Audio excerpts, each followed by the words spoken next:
I still can't believe we escaped the Ashwinders. You may not realize it, but you are the talk of the school since you saved me that day. I wonder how everyone knows about it. I told my mother in the hope that she would be more forgiving of what I have been up to if it came from me. She likely told other professors, and news travels quickly. Unfortunately, she might, in fact, have been even less forgiving than I'd hoped.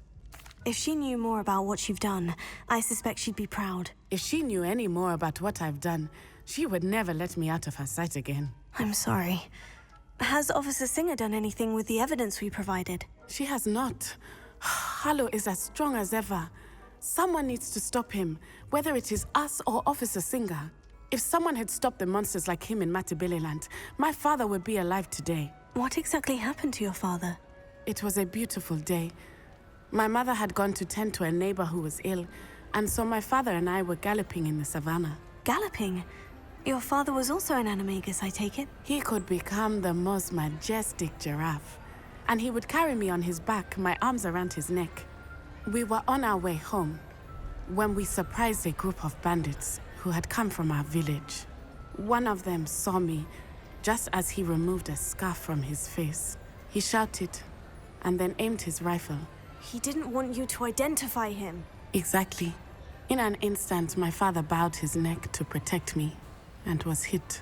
As he fell, my father changed back into his human form. When the bandits saw this, they turned and ran in fear. Magic terrified them, and then he was gone. And it was all my fault. Your fault? How so? He died protecting me.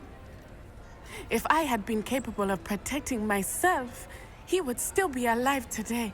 My mother and I tried to go on without him, but it became too much for us there. A few years later, we left to come to Scotland. Do you think taking down the Ashwinders will avenge your father's death? No. Vengeance is not what drives me. My father would not want that. He and my mother raised me to believe that it is a privilege to be able to fight for those who cannot. I know there is risk involved, but I feel it is worth it. I am glad you seem to think so too. What does your mother think about all of this? Well, as you saw, she worries a great deal. She is an excellent seer, but I think it bothers her to this day that she did not see my father's death coming. She misses him, as do I.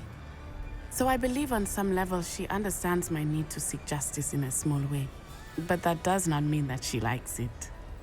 Do you think your father would approve of the things we've been doing? Oh my, that is a good question. In theory, yes. Although he would worry as my mother does. But I think he, of all people, would understand my persistence. My father never shied away from a fight for good, no matter how ruthless the foe. And I think he would have enjoyed knowing that I had a compatriot like you. I'm sorry, Natty. I can't imagine what you've been through. Your father sounds exceptional. He was. Truly extraordinary. And thank you for your kind words. We all have our burdens. My father had a saying about that. Yes, I remember. Rain does not fall on one roof alone. Exactly. Soon you and I will put an end to the Ashwinders, beginning with Harlow. And once he is gone, we will turn our attention to Rookwood. We are making progress, and we will succeed. Thank you again for saving me. You deserve all of the praise you have received.